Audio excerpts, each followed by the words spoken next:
Hello everyone, this is CS Samiksha Sethia. I hope you guys are doing great and studying well for your examinations. This is lecture 2 for your Economics for Finance Amendments for CA Intermediate. May 21 and onwards जो भी students exam दे रहे हैं उनके लिए ये amendments applicable हैं. आपको ये सारे अमेंडमेंट्स देखना बहुत ज़रूरी है. Already lecture 1 has been uploaded जिसमें हमने national income accounting unit which comprises 2 chapters, national income accounting and Keynesian theory, उसको डिस्कस किया था. आज के लेक्चर में हम second unit that is public finance के जो तीनों चैप्टर्स हैं, तीनों चैप्टर्स यानी कि पब्लिक फिनेंस के अंदर fiscal functions, fiscal policy, market failure and government intervention to correct the market failure, ये सारे चैप्टर्स अपने आज के लेक्चर में कवर करेंगे. अगर आपने पिछला वीडियो नहीं देखा तो जाके उसको ज़रूर से देखिए. I will give the link of the video in the description box of this video. ज़रूर उसको देखिए. ये जो नोट्स हैं, अगर आपको नोट्स का एक्सेस चाहिए, you can also click on the link which is given in the description box to download the notes and you will be provided access to download these notes. All right. If you are new to the channel, don't forget to subscribe and hit the like button if you like the content that I share. मैं generally ऐसा content share करने की कोशिश करती हूँ जिससे ज़्यादा से ज़्यादा students का benefit हो सके. Generally in the form of updates, RTP discussions, fast paper discussion, कुछ tips वगैरह देनी होती है specifically with regard to audit and economics for CA, CMA both. तो अगर आप चैनल को सब्सक्राइब नहीं करके रखे हो अभी तक तो ज़रूर सब्सक्राइब करिए और ये वीडियोस जो है अपने दोस्तों के साथ बिल्कुल शेयर करना ना भूले जो CA इंटर का एग्ज़ाम May 21 में देने वाले हैं और पुराने स्टडी मटेरियल से उन्होंने प्रेपरेशन की. मैम हमने आपसे क्लासेस लिए, क्या हमें ये अपडेट्स करने हैं? बिल्कुल से आपको करने हैं, बिकॉज ये जो टॉपिक्स है गाइस जो ऐड हुए हैं ये पुराने ICI स्टडी मटेरियल में नहीं थे तो हम भी अपने लेक्चर्स में उनको कवर नहीं करते थे. But now that they have been introduced you need to update yourself for the same. Just like I am updating you with the changes of economics, I have already uploaded all the changes that have been made in your CA Inter auditing syllabus. तो चाहे आपने हमसे class ली है चाहे नहीं ली है, आप उन ऑडिट अपडेट्स को भी ज़रूर से देखिए, बिकॉज जब इंस्टीट्यूट कुछ नया चेंज करती है बुक के अंदर उससे क्वेश्चन आने का चांस रहता है, because they want that students follow their books rigorously. ठीक है ना? चलिए इसी के साथ let's now start with our lecture जिसमें कि हम गवर्नमेंट फंक्शंस जो कि पब्लिक फिनेंस चैप्टर आपका यूनिट है, गवर्नमेंट फंक्शंस हो गए आपके, public functions, fiscal policy and market failure वाले चैप्टर्स के चेंजेस को डिस्कस करेंगे. जो हमारे स्टूडेंट्स हैं ऑलरेडी क्लास स्लाइड्स में आपके नोट्स अपलोडेड हैं तो आप वहाँ से डाउनलोड कर सकते हैं. पहला जो टॉपिक ऐड हुआ है this is the chapter of your fiscal functions, chapter number 3 as per ICI study material and also as per our book. ठीक है, गवर्नमेंट फेलियर का टॉपिक ऐड हुआ है. हमने चैप्टर नंबर 4-5 के अंदर गवर्नमेंट मार्केट फेलियर पढ़ा था. अब गवर्नमेंट फेलियर क्या होता है? Government failure is a situation where in the government interferes in the market. Government कुछ पॉलिसी एक्शंस लेता है but that results in a situation which is actually creating problems in the economy, which is leading to misallocation of the scarce resource. Government ने कुछ अच्छा करने के लिए intervene किया मार्केट में बट उससे एक्चुअली रिजल्ट नेगेटिव आ गया. So if the government fails in their policy action उसको हम कहते हैं गवर्नमेंट फेलियर. देखो एक बार इसको, government failure set to occur, it is not same as market failure. Remember market failure is due to all the market forces. Government failure सिर्फ government के एक्शन से रिलेटेड है. तो government failure set to occur when the government intervention in the market creates inefficiency and it leads to misallocation of society's scarce resources. Why does government failure occur? क्यों होता है ऐसा? Because of इनएडिक्वेट information. Political parties जो कि policies implement कर रही है उनका कुछ सेल्फ इंटरेस्ट है, कॉन्फ्लिक्टिंग ऑब्जेक्टिव्स हैं, ब्यूरोक्रेसी, करप्शन, रेड टेप. जो पॉलिसीज इंप्लीमेंट करना उसका कॉस्ट बहुत ज़्यादा है तो उससे जो बेनिफिट मिलने वाला है उससे ज़्यादा उसका कॉस्ट इनकर हो रहा है. So government failure can occur due to these possible sources. These are the sources और the reasons of government failure. अब यहाँ एक और बात कही गई है कि government failure if it is only say resulting in the incurring costs, if it is only resulting in government incurring costs, for example government ने कोई प्रोजेक्ट अंडरटेक किया, वो फेल हो गया, उससे इनएफिशिएंसी क्रिएट हो गई मार्केट में, तो भी हम कहेंगे चलो ठीक है गवर्नमेंट फेलियर हुआ है, it is not considered to be very serious. But when is it considered to be more serious? जब इस गवर्नमेंट फेलियर के वजह से कोई नया प्रॉब्लम अराइज हो गया, गवर्नमेंट ने एक्चुअली इंटरवीन किया था कोई प्रॉब्लम को सॉल्व करने के लिए, अब वो प्रॉब्लम का सोल्यूशन करते करते गवर्नमेंट फेलियर हो गया, ठीक है, it creates it has resulted in inefficiency in the market, तब तक ठीक है. बट अगर इसके वजह से कोई नई प्रॉब्लम अराइज हो गई तो उसको हम कहते हैं this government failure is very serious, and in that case government should not intervene in the market if it is possible that because of the intervention serious irregularities may occur in the market. So it is more serious when such intervention has generated new and serious problems. Okay, चलो next जो आपका redistribution function था, remember इस chapter के अंदर 3 functions थे, allocation, redistribution and stabilisation function. Redistribution function के अंदर एक नया एंगल यहाँ पर हमें दिखाया गया है कि गवर्नमेंट जो है रीडिस्ट्रीब्यूशन फंक्शन 2 तरीकों से अंडरटेक कर सकता है. One is from the expenditure side, another one is from the revenue side. इस कॉन्सेप्ट को ऑलरेडी हमने समझा है when we have studied the redistribution function. It is nothing but either the government spending more और the government taking revenue or generating revenue from the high income people and distributing to the low income people. So either from the expenditure side or from the revenue side. We may have studied this concept, but ये जो terms हैं ये हमने शायद नहीं पढ़े.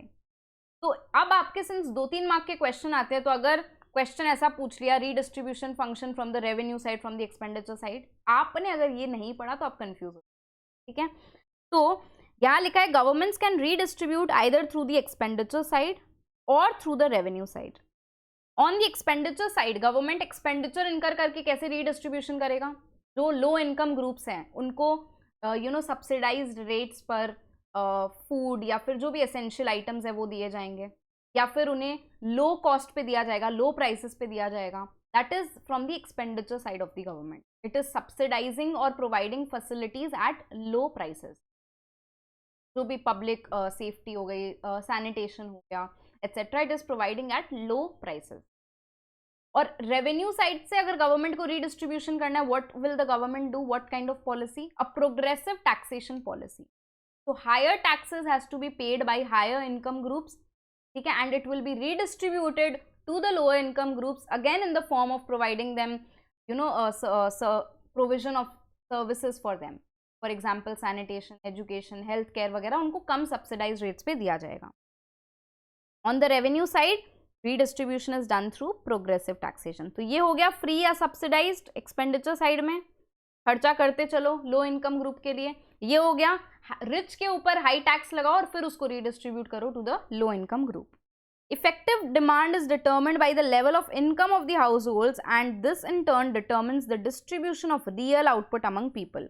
Therefore the distribution function also relates to the manner in which effective demand over the economic goods is divided among the various individuals and family spending units of the society.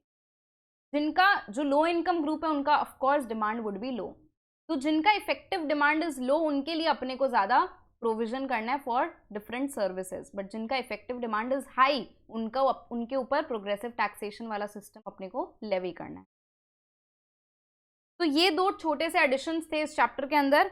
बाकी 2 questions भी add हुए हैं जो मुझे अच्छे लगे तो मैंने यहाँ इंक्लूड कर दिया. You have to elucidate the nature of the economic function, identify what kind of function is the government performing if they are undertaking the following activities. The government initiates a massive program for eradication of mosquito-borne diseases in coastal areas. तो government ने जो coastal areas में suppose कोई disease फैल रहा है उसके लिए खर्चा किया, हेल्थ केयर में इन्वेस्ट किया टू इरेडिकेट द सेम. तो ये क्या हो गया? This is resource allocation function. Since the private investors, the private sector was not willing to invest in the same, because why? Because यहाँ पर उनका प्राइवेट बेनिफिट कुछ नहीं है, तो गवर्नमेंट ने इंटरफेयर किया, उन्होंने ये रिसोर्स एलोकेशन कर दिया so that the inefficiency which is there in the market is eliminated. Resource allocation. The government fixes the prices of 377 essential medicines listed in the national list of essential medicine 2015. तो fix कर दिया price, इससे ज्यादा price पे कोई बेच नहीं सकता, इसको हम कहते हैं प्राइस सीलिंग. तो medicine is a kind of merit good, it is essential for the economy, hence government ने यहाँ पर प्राइस सीलिंग लगा दिया.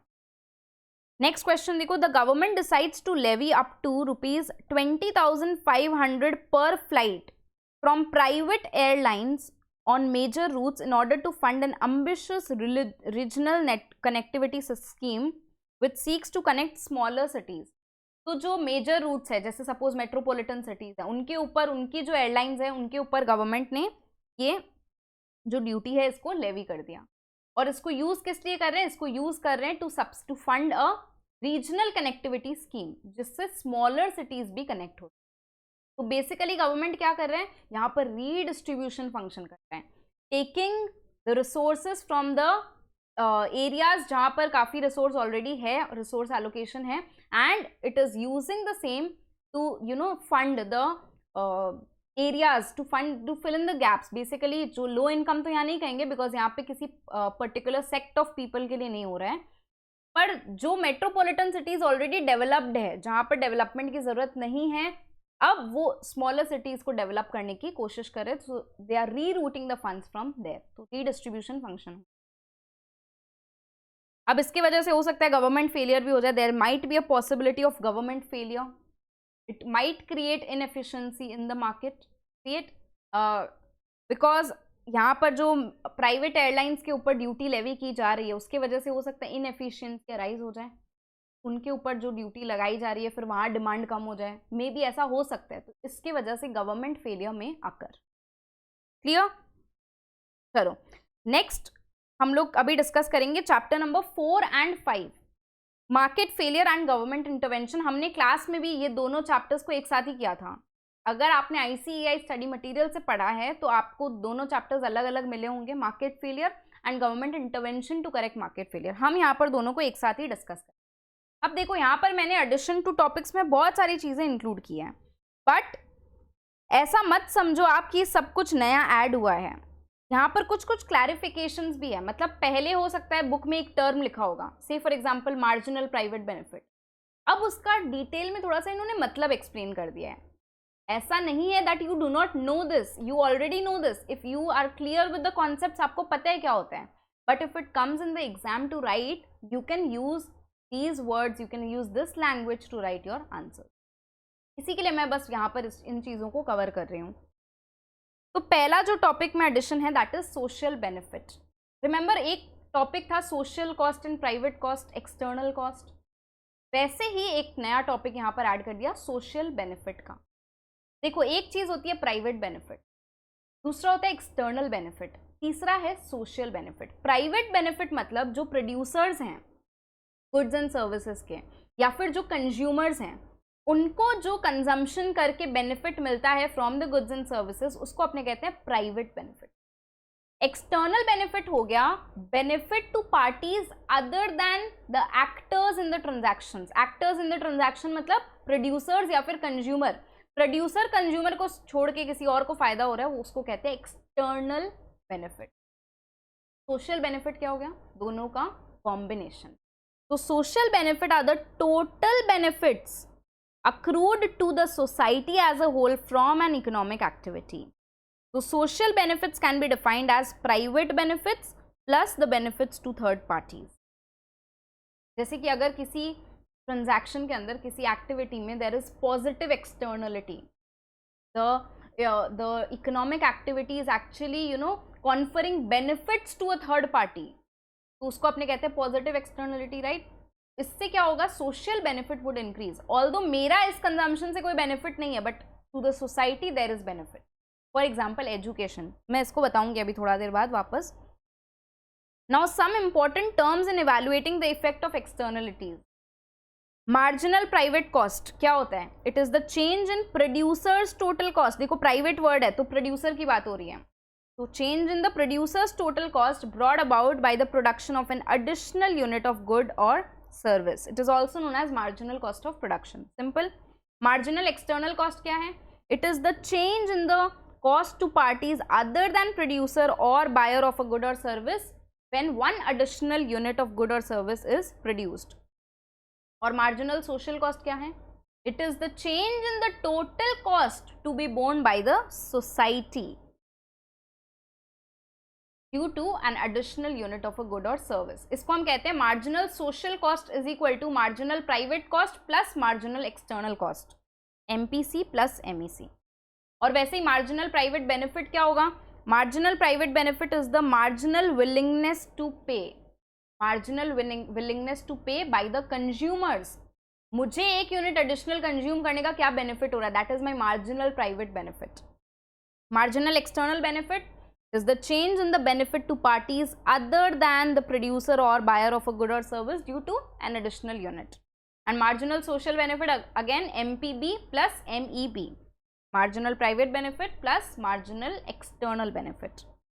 अगर कोई भी externality नहीं है, when no externality is present, there are no external costs and marginal social cost is the same as marginal private cost because externality है नहीं.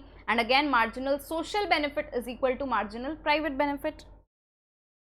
और अगर externality present है तो MSC marginal social cost is not equal to MPC. Ma'am greater होगा कि lower? Depends on whether positive externality है या फिर negative externality है. MSB is not is equal to MPB because we have an externality का effect. Next topic is the socially optimal output. तो socially optimal output क्या होता है? जहां पर सोसाइटी का जो बेनिफिट है that should be the highest, society का cost should be the lowest. So it is that amount of output which takes into account all benefits private and external as well as all costs.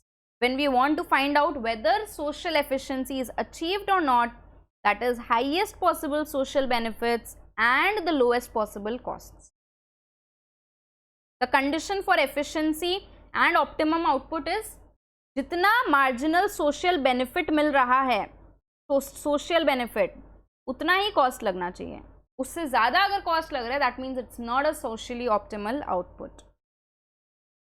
Next जो topic था हमारा adverse selection का, उसको भी यहाँ पे इन्होंने बहुत अच्छे से एक्सप्लेन कर दिया. पहले के स्टडी मटेरियल में इतना अच्छा एक्सप्लेनेशन नहीं दिया हुआ था. जो वर्ड्स यहाँ पर यूज़ किए गए हैं आपको भी आंसर में अब ये लिखना है, ठीक है.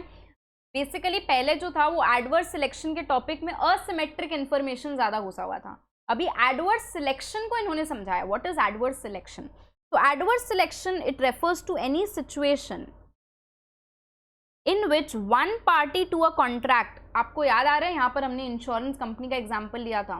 तो one party to a contract और negotiation such as a seller possesses information relevant to the contract that the corresponding party such as buyer does not have. Now due to this asymmetric information, इस situation को कहते हैं asymmetric information. Due to this asymmetric information, the party lacking relevant knowledge makes some suboptimal decision and suffers adverse effects. In such a situation, asymmetric information about quality eliminates high quality goods from a market. Economic agents end up either selecting a substandard product or leaving the market altogether. So since I don't have, जैसे insurance के case में the buyer has more information than the seller, maybe at times हम अपनी correct information नहीं बता रहे हैं. Because of that शायद इंश्योरेंस कंपनी हमें हाई कवरेज दे देती है. उनको लगता है ये आदमी बीमार नहीं है तो ज़्यादा कवरेज दे देंगे, बट एक्चुअल में आपने प्रॉपर इन्फॉर्मेशन नहीं दिया था, ठीक है. तो इससे क्या हुआ? इंश्योरेंस कंपनी में ने सब ऑप्टिमल डिसीजन ले लिया. क्लियर हो गया? Next topic is command solution. So this term has been added. मतलब हमें पता है, मतलब इसका ये हो गया जब गवर्नमेंट कुछ डायरेक्ट कंट्रोल्स एस्टैब्लिश करके मार्केट फेलियर को रिमूव करना चाहता है, इंटरवीन करना चाहता है to remove the market failures, उस सिचुएशन को अपने कहते हैं क्या? उस सिचुएशन को अपने कहते हैं the government is using a command solution. For example pollution के लेवल को लिमिट कर देना, limiting the amount of emissions. CO2 level इतना ही ओमिट कर सकता है एक पर्टिकुलर फैक्ट्री. तो ये डायरेक्ट कंट्रोल हो गया. आपको ये काम करने के लिए लाइसेंस लेना पड़ेगा, तो डायरेक्ट कंट्रोल हो गया. इसको कहते हैं कमांड सोल्यूशन. कॉन्सेप्ट नया नहीं है, टर्म नया है. बट अब टर्म अगर एग्जाम में आ गया, डिस्क्राइब द कमांड सोल्यूशन और what is the command solution, आपको तो अगर नहीं पढ़ा है तो आप लिख नहीं पाओगे, इसीलिए मैंने यहाँ पे हर छोटे छोटे चेंज को कवर किया है, ठीक है। अगला जो सवाल है that is topic is advantages of tradeable permits. ये ऑलरेडी हमने किया है, पुराने स्टडी मटेरियल में भी था, नए यहाँ पर 3 पॉइंट्स ऐड हुए हैं तो वो मैं यहाँ पर कवर कर रही हूँ। ट्रेडेबल परमिट्स रिमेंबर क्या था, पॉल्यूशन पे कैप एंड ट्रेड, इतना आप पॉल्यूशन कर सकता है, एक particular factory can emit the limited quantity of pollutants in the environment, ये कैपिंग है। इससे अगर कम करते हैं तो जो बैलेंस हैं ट्रेड परमिट्स जो आपको दिया गया है, ट्रेडेबल एमिशन परमिट्स, वो अपने क्या कर सकते हैं, ट्रेड कर सकते हैं, उससे प्रॉफिट अर्न कर सकते हैं। तो उसका एडवांटेज क्या है, the firms will have a strong incentive to reduce pollution because I will want कि जितना ज़्यादा मैं सेव करूँ उतना मैं सेल करके प्रॉफिट अर्न कर सकती हूँ, so that permits can be sold off for profit. जो कैपिंग लगाई गई है कि इतना ही पोल्यूशन आपको करना है, इससे कहीं ना कहीं नेगेटिव एक्सटर्नलिटी का इम्पैक्ट कम होगा, so it limits the quantity of pollution that may be generated. The market for permits enables a clear price for pollution. पहले क्या था, pollution tax भी लगाने से प्रॉब्लम हो रहा है, ठीक है, pollution tax administrative difficulties arise होती है, तो इससे क्या हुआ, एक प्राइस भी लग गया पोल्यूशन के ऊपर, और एक्सटर्नलिटी का जो एक्सटर्नलिटी मतलब क्या हुआ, it was not internalized in the price of the product because that was not a private cost to the producer, but now because of tradeable permits अगर आप ज़्यादा पोल्यूशन करेंगे, ये कैपिंग है, इससे ज़्यादा किया तो आपको किसी बाहर की पार्टी से परमिट खरीदना पड़ेगा, right, hence it is actually a price, it is levying a price for pollution and helps in internalising the cost. Next जो यहाँ पर डिस्कशन हुआ है वो पॉजिटिव एक्सटर्नलिटी पे हुआ है। हमने जो क्लास में किया था, हमने एक एग्जाम्पल लिया था नेगेटिव एक्सटर्नलिटी का, जिसमें हमने पिगोवियन टैक्सेस इफ यू रिमेंबर का टॉपिक किया था, पोल्यूशन टैक्सेस जो लेवी होंगे on negative externality that is pollution. But positive externalities को इतना डिटेल में नहीं डिस्कस किया, अभी मैं उसको डिस्कस कर रही हूँ, यहाँ पर हम एजुकेशन का एग्जाम्पल लेकर डिस्कस करेंगे। पॉजिटिव एक्सटर्नलिटी क्या होता है, इसके केस में द मार्जिनल प्राइवेट बेनिफिट जो कि एक प्रोड्यूसर या कंज्यूमर को हो रहा है, उससे ज़्यादा सोशल बेनिफिट होगा।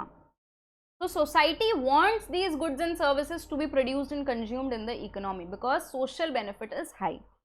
For example education, for example preventive vaccination, आज के केस में, आज की डेट में अगर हम बात करें, वैक्सीन लेने से, कोविड-19 का वैक्सीन लेने से, ठीक है, आपको तो फायदा हो ही रहा है, कोविड-19 का जो टाइम है आपको फायदा हो रहा है, वो हो गया आपका प्राइवेट बेनिफिट, बट सोसाइटी को जो फायदा हो रहा है that is more social marginal benefit because अगर आप वैक्सीनेटेड हो जाते हैं, your potential of spreading the infection is reducing, जिससे कि सोसाइटी को ज़्यादा बेनिफिट हो रहा है। So preventive vaccination, these are examples of consumption which have positive externality. अगर आप एजुकेट होंगे तो आपको प्राइवेट बेनिफिट तो मिल रहा है, you will earn more, you will excel, but society को जो बेनिफिट है आपके एजुकेटेड होने से वो ज़्यादा होगा। हम उस सोशल बेनिफिट को रियलाइज नहीं करते हैं, हम यानी कि हम तो कर रहे हैं इसीलिए हम पढ़ाई कर रहे हैं, बट काफ़ी पॉपुलेशन ऐसी है जो इस एजुकेशन का बेनिफिट को रियलाइज नहीं करती है, तो वो बच्चों को पढ़ाना नहीं चाहते हैं या कम पढ़ते हैं। जैसे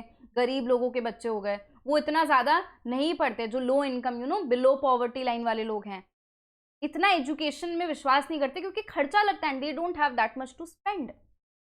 इसके वजह से गवर्नमेंट ने क्या डिसाइड किया कि हम सब्सिडाइज करेंगे प्री एलिमेंट्री एजुकेशन, ठीक है। तो इसी को अभी अपने डिटेल में डिस्कस करेंगे। In case of positive production externality, production करने से, अगर ये देखो, ये हो गया example of positive consumption externality, मेरे एजुकेशन को कंज्यूम करने से या फिर मेरे वैक्सीन को कंज्यूम करने से बेनिफिट हो रहा है, वैसे ही प्रोडक्शन एक्सटर्नलिटी भी पॉजिटिव हो सकते हैं।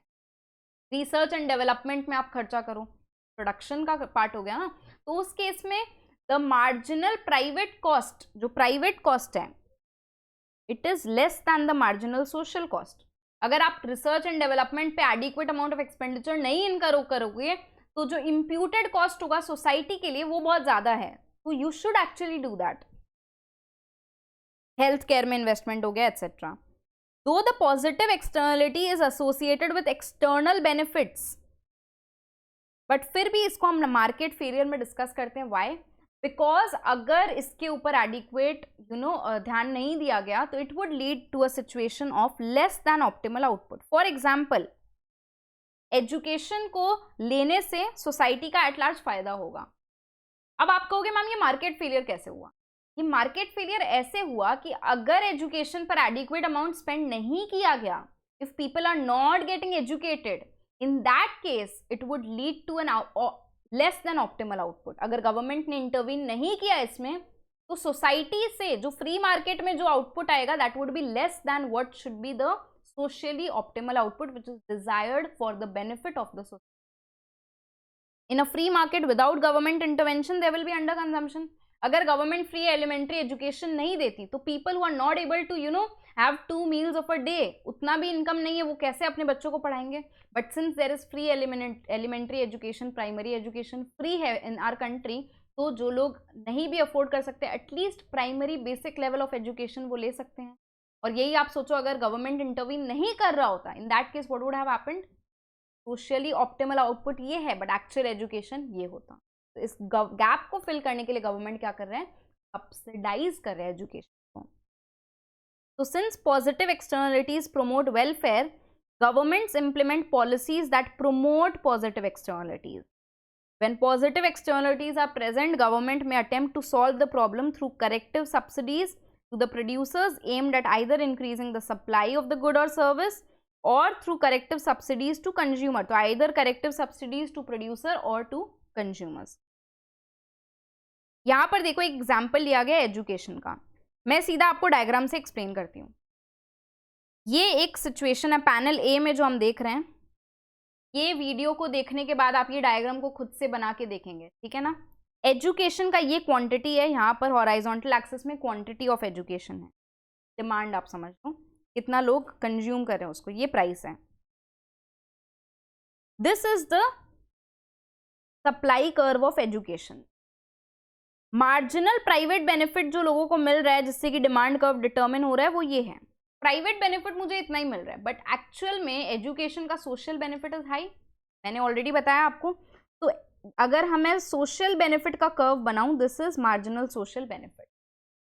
फ्री मार्केट अगर हो, मतलब गवर्नमेंट इंटरवीन नहीं करे, प्राइवेट सप्लायर्स प्राइवेट बेनिफिट को कंसिडर किया जाए, प्राइवेट कॉस्ट प्राइवेट बेनिफिट. यहाँ पर मैं एज्यूम कर रही हूँ कि इसका कोई नेगेटिव एक्सटर्नलिटी नहीं है, बिकॉज एजुकेशन का कोई नेगेटिव एक्सटर्नलिटी नहीं है. तो marginal social cost is equal to marginal private cost. एक ही कर्व है सप्लाई का, ठीक है. अब अगर गवर्नमेंट इंटरवीन ना करे, लोगों पे छोड़ दिया जाए, तो इक्विलिब्रियम वुड बी दिस, जहां पर मेरा मार्जिनल प्राइवेट बेनिफिट और मार्जिनल सोशल कॉस्ट मीट कर रहा है, that would be the equilibrium. और ये प्राइस मुझे पे करना है for education. But actually you see जो सोशल बेनिफिट है वो ज्यादा है. Quantity of education should be this much. Optimal जो socially optimal output of education है it should be Q star. But Q star को लाने के लिए जो लोगों को प्राइस पे करना पड़ेगा that would B this much.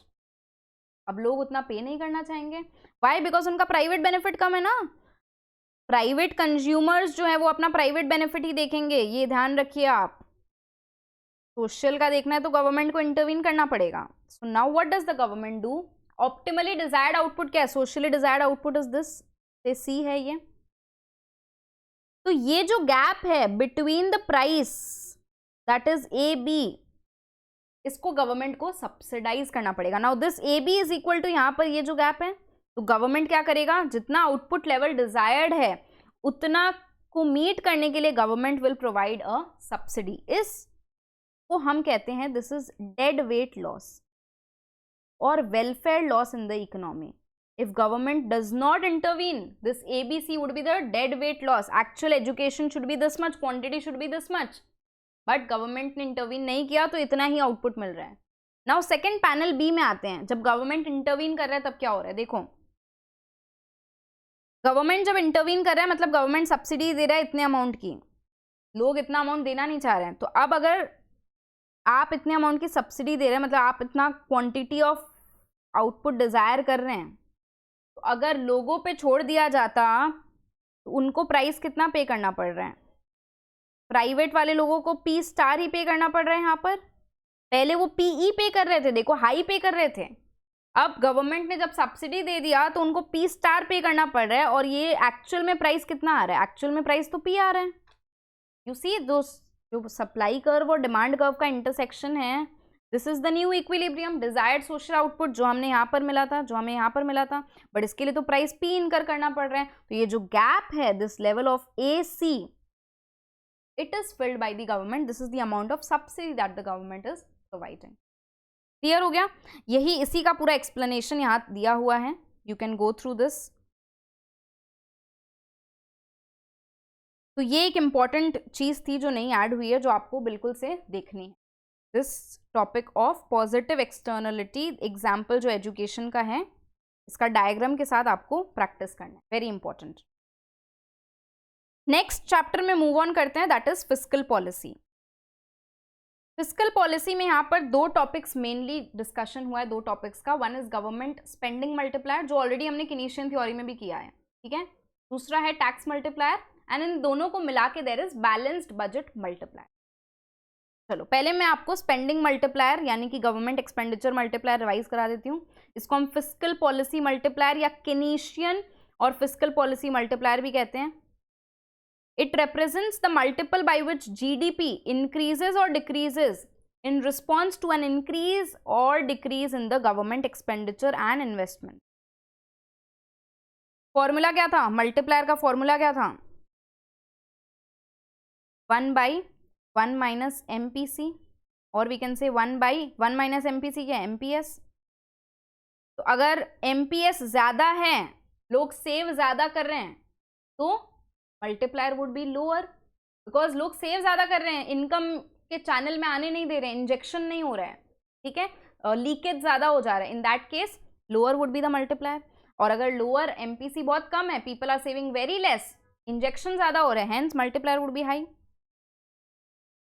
Example देखो, assume that MPC is equal to 0.6, तो गवर्नमेंट एक्सपेंडिचर मल्टीप्लायर निकालना है 1/1 माइनस 0.6।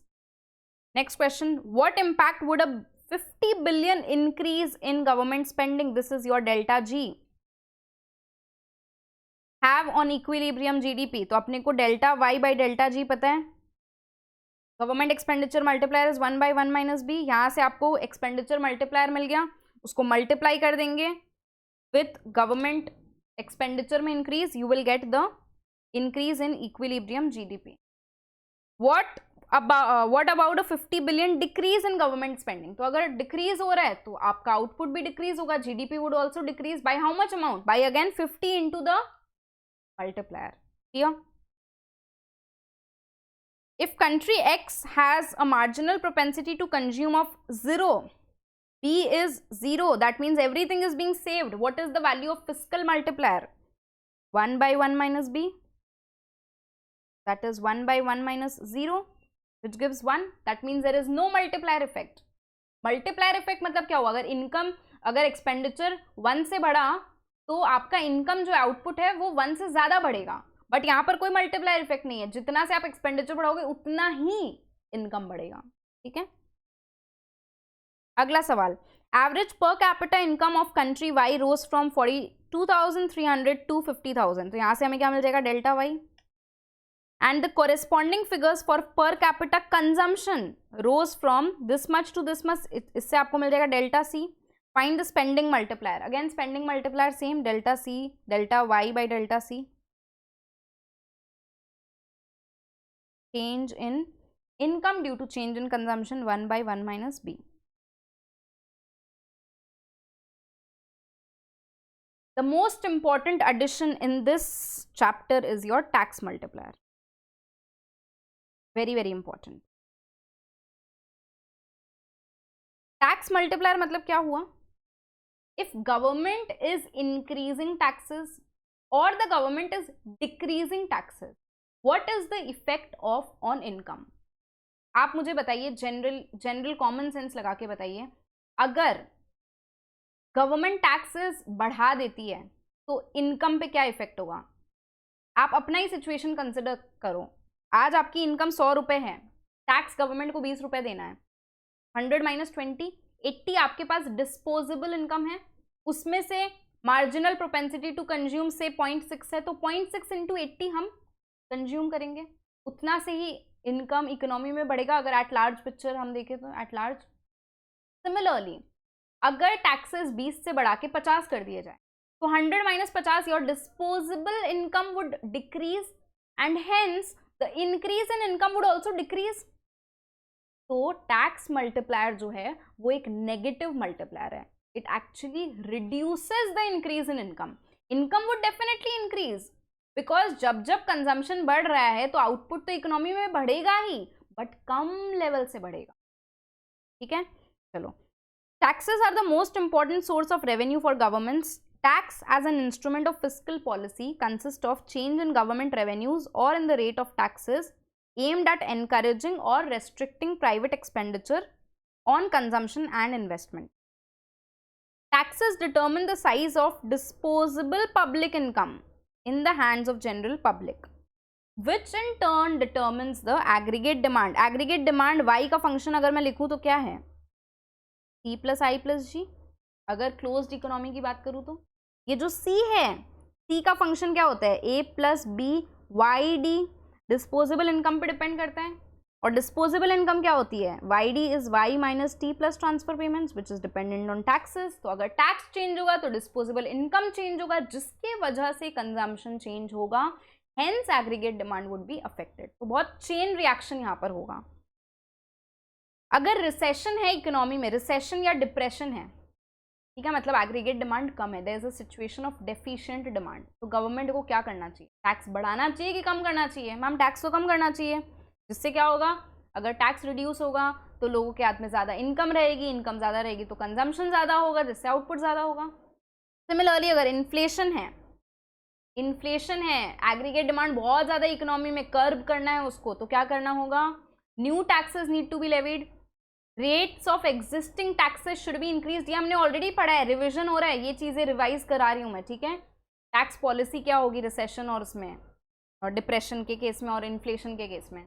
तो इन्फ्लेशन में गवर्नमेंट को नया टैक्स लगाना पड़ेगा, जिससे कि disposable income would fall, disposable income falls which in turn results in decrease in consumption and hence decrease in aggregate demand. Now coming to the tax multiplier. Tax multiplier represents the multiple by which GDP increases or decreases in response to a decrease or increase in taxes charged by government. Tax multiplier का अगर मैं formula आपको सीधा बता दूं तो tax multiplier is equal to minus B divided by 1 minus B. इस minus का लॉजिक पहले दे देती हूँ। माइनस का लॉजिक ये है कि अगर टैक्सेस बढ़ते हैं तो इनकम तो कम होगी ना, बिकॉज डिस्पोजेबल इनकम कम हो रही है, तो रिलेशन नेगेटिव है, हेंस माइनस। अब ये फॉर्मूला कैसे आया ये हम लोग अभी समझेंगे। देखो, कंजम्पशन को मैं लिख सकती हूँ b into Y minus T, autonomous consumption को एक्सक्लूड कर देते हैं। Now just give me a moment, कहाँ लिखा जाए इसको, हम यहाँ लिखते हैं। इक्विलिब्रियम पर y is equal to C plus I plus G, ठीक है। Again y is equal to C का फंक्शन क्या था? b into Y minus T plus I plus G, which gives me y is equal to by minus bt plus I plus g। अगर मैं y को एक तरफ कर लूँ, y minus B Y is equal to minus B T plus I plus G. देखो, जब भी हम एक मल्टीप्लायर पढ़ते हैं हम ये अज्यूम करते हैं कि बाकी चीज़ें कांस्टेंट है, बाकी जो एलिमेंट्स हैं इन्वेस्टमेंट और गवर्नमेंट एक्सपेंडिचर वो कांस्टेंट है, because now we are studying tax multiplier. हम कॉम्प्लेक्स मल्टीप्लायर्स के केस में अभी नहीं जा रहे हैं। तो यहाँ पर अगर मैं y कॉमन ले लेती हूँ, it gives me 1 by 1 minus B into minus B T plus I bar plus G bar, because हम बाकी चीज़ों को कांस्टेंट अज्यूम कर रहे हैं। अब मुझे क्या निकालना है? अगर टैक्सेस चेंज हुए तो इनकम कितनी चेंज होगी, that means delta Y by delta T, which gives me, मुझे डेरिवेटिव लेना है, ठीक है। यहाँ पर डेरिवेटिव जिन बच्चों को नहीं आते उनके लिए डेरिवेशन थोड़ा मुश्किल हो जाएगा, ठीक है, आप फिर फॉर्मूला लर्न कर लीजिए। बट जिनको डेरिवेटिव समझ आता है उनको मैं बता रही हूँ, यहाँ पर अपने को दोनों साइड डिफ्रेंशिएट करना है, which gives me what 1/1 minus B. Now if I differentiate minus B T with terms with respect to T, delta Y by delta T of minus B T gives me minus B plus derivative of constants 0. तो formula क्या आ गया, tax multiplier is equal to minus B by 1 minus B. Clear हो गया. देखो change कभी भी निकालना है तो मैथमेटिक्स में हम लोग क्या यूज करते हैं, हमेशा हम लोग डिफरेंशिएशन यूज करते हैं. क्लियर हो गया. यहां पर वही लिखा है. अब एक और बात बता देती हूं कि अगर मार्जिनल प्रोपेंसिटी टू कंज्यूम दिया है, ठीक है, तो simple tax multiplier would be lower than the expenditure और दी स्पेंडिंग मल्टीप्लायर. क्यों ऐसा होता है, क्यों ऐसा होता है? देखो एग्जाम्पल देखो, अगर गवर्नमेंट अपना खर्चा इंक्रीज करता है बाई 10 बिलियन, ठीक है, गवर्नमेंट ने खर्चा कितना से इंक्रीज किया, 10 बिलियन, तो इसका डायरेक्ट इम्पैक्ट होता है, इसका डायरेक्ट इम्पैक्ट होगा हमारे वाई के ऊपर, बिकॉज जी किसी के ऊपर डिपेंडेंट नहीं है, जी इंडिपेंडेंट है. तो अगर जी बढ़ा तो वाई भी बढ़ेगा. तो जी अगर 10 बिलियन से बढ़ता है तो सीधा सीधा पूरा 10 मिलियन इंजेक्ट हो गया इन द इकोनॉमी. अगर एमपीसी यहाँ पर सपोज 0.9 है, इस एग्जाम्पल में एमपीसी 0.9 है, तो स्पेंडिंग मल्टीप्लायर क्या हो जाएगा, 1/1 minus 0.9 which is 10. Government expenditure अगर इंक्रीज हुआ 10 बिलियन से, तो आपका इनकम कितना से इंक्रीज होगा, 10 इंटू 10 से इंक्रीज होगा. बट टैक्स मल्टीप्लायर यहाँ पर क्या होगा, tax multiplier is minus B. ध्यान से देखो, टैक्स मल्टीप्लायर मतलब अगर टैक्सेस सपोज इंक्रीज होते हैं, टैक्सेस यहाँ पर डिक्रीज हो रहे हैं. On the other hand if taxes are reduced by 10 million, अगर टैक्सेस रिड्यूस हुए तो आप देखो क्या डायरेक्टली इनकम के ऊपर कोई इंपैक्ट है, क्या आप डायरेक्टली यहाँ पर आपको टैक्स कहीं दिख रहा है, नहीं मैम, बहुत ज़्यादा इनडायरेक्टली दिख रहा है. सी को पहले हम डिस्पोजेबल इनकम में लिखते हैं, फिर डिस्पोजेबल इनकम में टैक्स आता है, तो बहुत रिड्यूस्ड इफेक्ट हो जाता है टैक्स का. समझ में आ गया आपको? मतलब हेंस अगर टैक्स मल्टीप्लायर में निकालूं, it is minus B, that is minus 0.9 divided by 1 minus 0.9 which gives me tax multiplier is minus 9. Increase हुआ 10 इंटू 10 कितना से, 100 से, बट डिक्रीज कितना से हुआ, माइनस 9 इंटू 10 दैट इज 90 से. हेंस नेट में अगर देखा जाए तो 10 बिलियन से आपका आउटपुट इंक्रीज हुआ है. हमेशा ये ध्यान रखना कि tax multiplier is always lower than the spending multiplier, because spending multiplier has a direct effect on income and output, but tax multiplier has an indirect effect through the consumption function on the income. Hence वो थोड़ा कम हो जाता है. Clear हो गया? Another very important concept that has been added is your balanced budget multiplier. Balanced budget multiplier मतलब हो गया जो आपका गवर्नमेंट स्पेंडिंग है that is equal to taxes. Government budget is said to be in balance if the change in expenditure is equal to the change in taxes, that is the revenue. And balanced budget multiplier, balance में है budget मतलब neither deficit nor surplus, that means it is always equal to 1.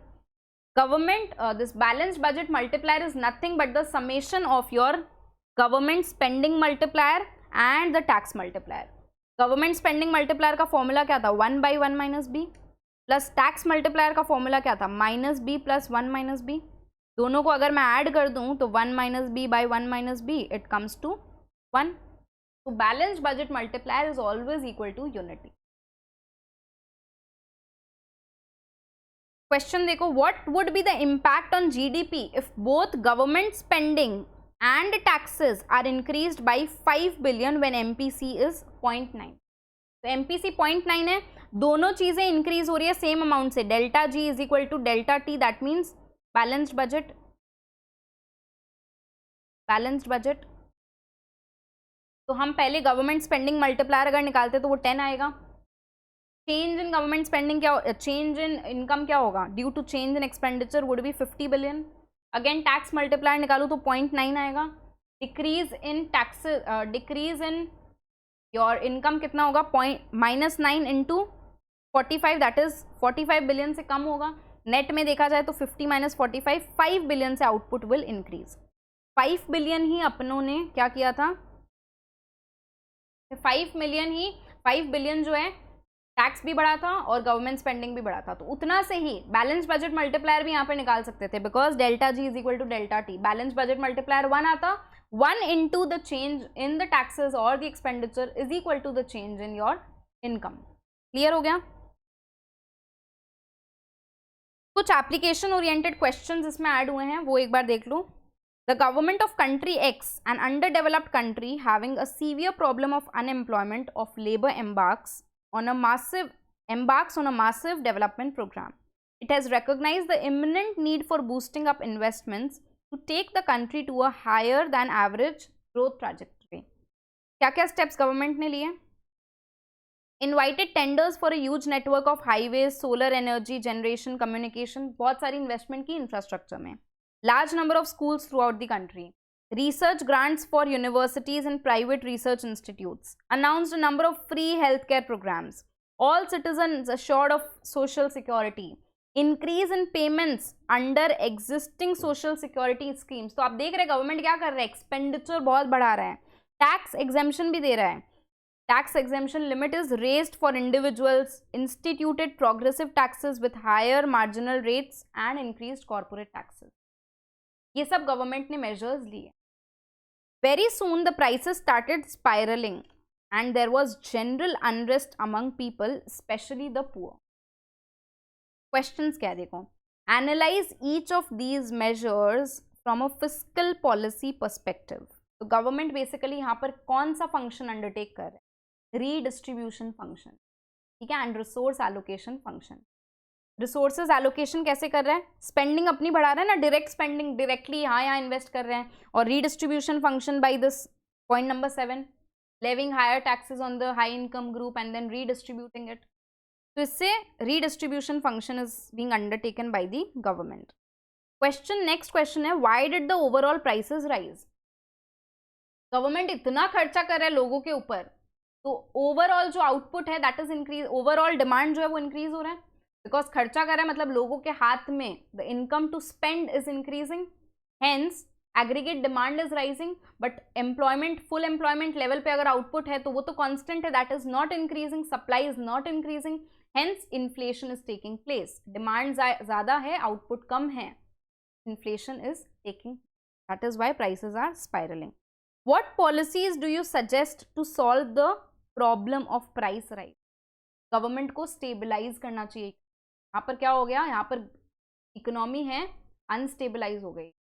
इसके लिए government को कौन सा policy undertake करना पड़ेगा, कॉन्ट्रैक्शनरी फिस्कल पॉलिसी. गवर्नमेंट को कुछ जगह पे टैक्सेस बढ़ाने पड़ेंगे, ठीक है, थोड़ी ये सब जो फैसिलिटीज हैं इनको कम करना पड़ेगा, कॉन्ट्रैक्शन करना पड़ेगा इकोनॉमी में. Contractionary fiscal policies are required, ठीक है. अगला सवाल, what are the limitations of such policies. Fiscal policy का लिमिटेशन आपको बता देना है.